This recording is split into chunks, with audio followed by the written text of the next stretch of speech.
தூத்துக்குடி மாவட்டம் Kovilpatti Dion health education என்ற தனியார் பயிற்சி பள்ளியில் பட்டியலின மாணவியை சக மாணவியின் காலில் விழ வைத்ததாக பயிற்சி பள்ளியின் கண்காணிப்பாளர் மீது வழக்கு பதிவு செய்யப்பட்டுள்ளது. பாதிக்கப்பட்ட மாணவிக்கும் சக மாணவிக்கும் இடையே வகுப்பில் சிறு சண்டை ஏற்பட்டு கைகலப்பாக மாறியுள்ளது.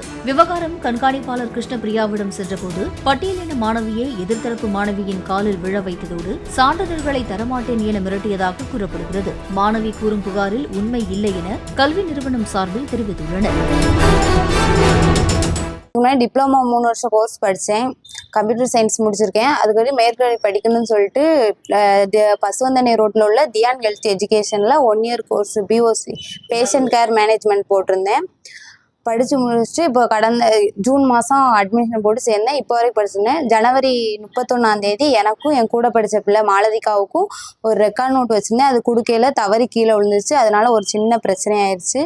அதனால் நான் பிரச்சனை பெருசானதுனால நான் வீட்டுக்கு போயிட்டேன். மறுநாள் வந்தப்போ சிவகுமார் சாரும் கண்காணிப்பாளர் கிருஷ்ணபிரியா மேமும் கேட்டாங்க, என்ன பிரச்சனை கேட்டாங்க, சொல்லியிருந்தேன்.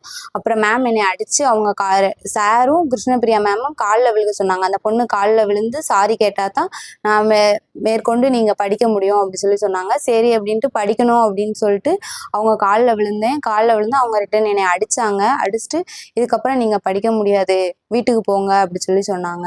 நான் சாரி கேட்டேன், காலில் விழுந்து இதுக்கப்புறம் ஏன் படிக்கக்கூடாதுன்னு சொல்லியிருந்தேன். இல்லை நீங்கள் போங்க அப்படி சொன்னாங்க. அப்புறம் ஒயிட் பேப்பரில் சைன் வாங்க, என்னன்னு கேட்டப்போ நீங்கள் சைன் போட்டால் தான் போகணும் அப்படி சொன்னாங்க. சரின்னு சொல்லிட்டு சைன் போட்டுட்டு வந்தேன்.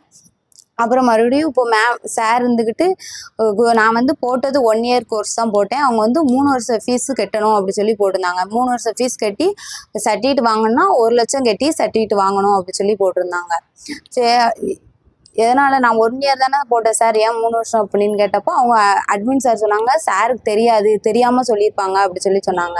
எனக்கு மேம் இருந்துட்டு சொன்னாங்க, நீ எங்கேயும் போய் சொல்லு, எவன்ட்டையும் போய் சொல்லு, ஒரு கூட பிடுங்க முடியாது, என்னால் சர்டிஃபிகேட் 1 லட்சம் கட்டி தான் நீ வாங்கணும் அப்படி சொன்னாங்க. அதுக்கப்புறம் கோவில்பட்டி மேற்கு காவல் நிலையத்தில் நான் போய் கம்ப்ளைண்ட் கொடுத்தேன். நான் என்னுடைய சர்டிஃபிகேட் வேணுங்கிறதுக்காண்டி நான் போய் கம்ப்ளைண்ட் கொடுத்தேன். மேம் மேலே என்னை அடித்தாங்க, இப்படி காலில் விழுக சொன்னாங்க, சர்டிஃபிகேட் கேட்டதுக்கு இப்படி 1 லட்சம் கட்டி 3 வருஷம் கழிச்சு தான் அதுவும் தருவேன்னு சொன்னாங்கன்னு சொல்லிட்டு போய் கம்ப்ளைண்ட் கொடுத்தேன். மேற்கொண்டு மாவட்ட நிர்வாகம் என்னுடைய சர்டிஃபிகேட்டுக்கு எனக்கு கிடைக்கணும், அதுக்காண்டி நடவடிக்கை எடுக்கணும். இது போல் எனக்கு நடந்த மாதிரி இனிமேல் எந்த பொண்ணுக்கும் நடக்கக்கூடாது.